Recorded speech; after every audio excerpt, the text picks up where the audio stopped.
Alright everyone, welcome back to another video.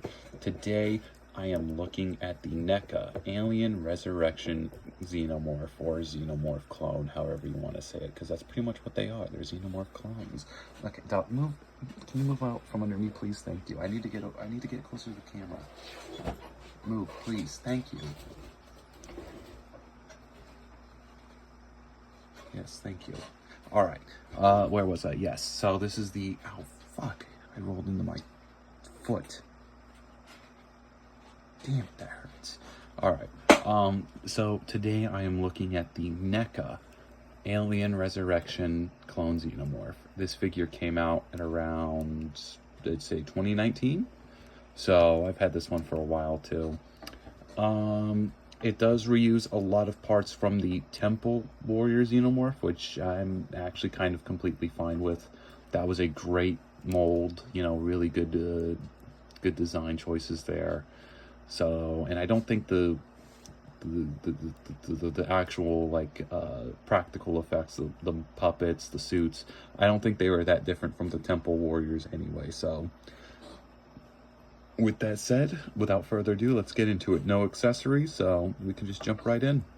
Starting off with the head, you know, the brown is a bit much, I will say. I've never been the biggest fan of brown xenomorphs. I've always thought the pure black was always cooler, but oh well, still. And I'm pretty sure in the movie they actually were black, so I don't know why this figure is kind of just completely like mud shit brown, so, but... You know, we've got the really well done silver teeth. They look good. You know, the black dome part here, and then it kind of fades out into to a more translucent piece, so you can see the sculpt underneath. Really well done. Don't worry about the blue here. That's not the figure's fault. I've had this thing for ages.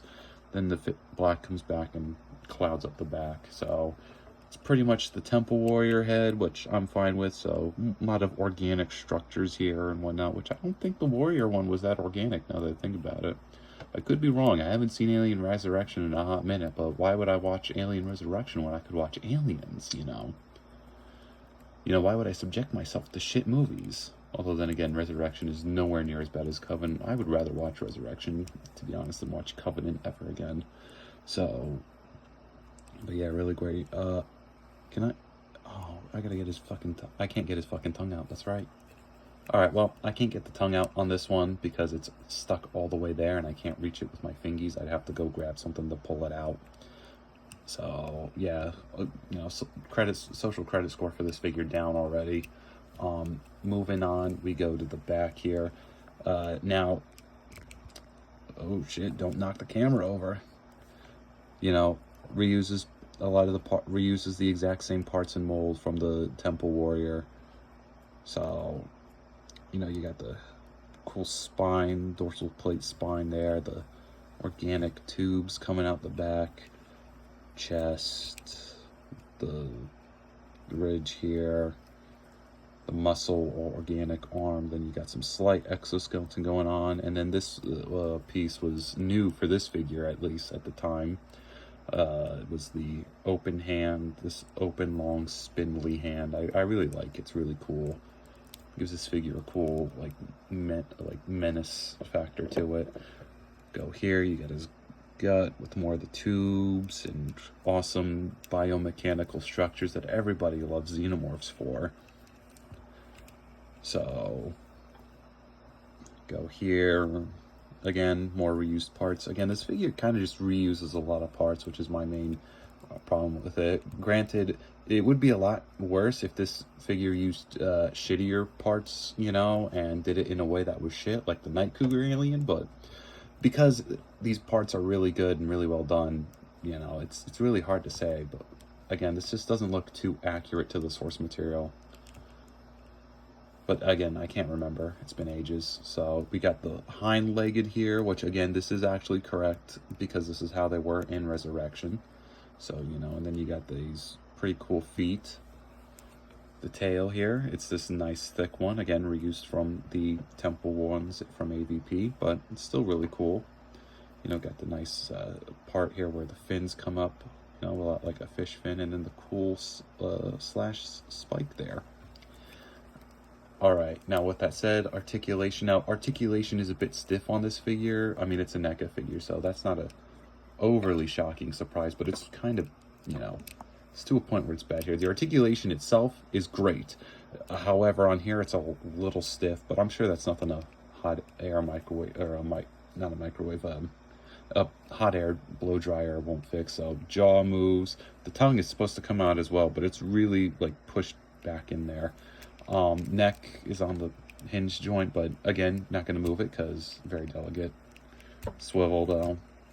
Arms, forward, back. Again, limited by the sculpt, but you know, is what it is, I guess. But it does come out pretty good, pretty far, pretty decently. There's a beautiful double bend at the elbow, so you can get it to go pretty far, not completely, but it's far enough, I'd say. Swivels for both parts here. A hinge / swivel at the wrist, and then these two fingers are on a hinge, so they go forward, back. The torso swivels. It's also on a double ball joint, so I'm not going to move it because I've actually popped his top off before, so I don't want to do that. But it does swivel, and it can go forward and back. Legs go not very far out, but they go forward and back pretty far. There's a swivel at the thigh, a double bended knee joint that goes pretty far, swivels at the top of the knee. There's a hinge swivel at the hind leg here. It's mostly noticeable on this one though, but it's loose here. It's really loose, so it's hard to stand this figure up on this one. There's like a ball joint here at the base of the foot. Not a very big one though, so it mostly swivels. And there's a hinge at the toes. The tail swivels a bit. And then it's a pretty beefy bendy wire, but that's because the plastic here is really thick to, you know, give off the look of the giant skeleton tail there, exoskeleton tail there. So pretty thick and beefy. Now, all in all, this figure's got a lot of issues, but I don't know, I just can't help but to like it, to be honest. This figure reuses a lot of parts, and its body is the exact same, I believe. Like this configuration of parts here is the exact same as some of the CDC exclusive crossover ones that NECA did with Batman and whatnot. So, I don't know. I mean, objectively speaking, it is kind of lazy, you know. A lot of the articulation is kind of limited and really stiff on this figure that I have. It could be better on other copies, but I guess with that said, I still enjoy it. I think I get some pretty cool poses and whatnot out of it. But yeah, with that said, thank you all for watching. No, you're not going anywhere, bitch. So, yeah. Thank you all for watching. I'll see you in the next video. Bye.